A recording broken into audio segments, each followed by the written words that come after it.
உள்ளே தான் அட்டாச் பண்ணியிருப்பாங்களோ. ரிலேக்கு போயிட்டு தான் அப்புறம் கம்ப்ரெஷர் போகணுமா?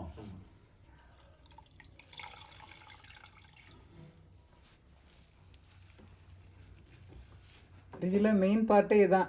ஆமாம், அதான் ஹாட் ப்ரெஷர் தான். அதோட அதாவது கூலிங் பண்ணுறது அதுதான் இல்லையா? ஏசி மாதிரி தானே ஏர் கண்டிஷன் கம்ப்ரெஷர். சேம் அதே மாதிரி இது ஒரே சீல்டு ஸ்மால். அது பிக். அவ்வளோதான்.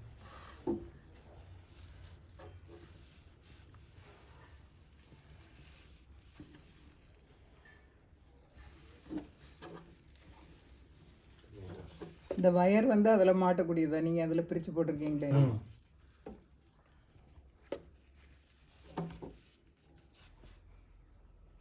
அதுக்குள்ள லேசாக கண்டினியூட்டி விட்டு இருக்கான்னு பார்த்துக்கோங்க.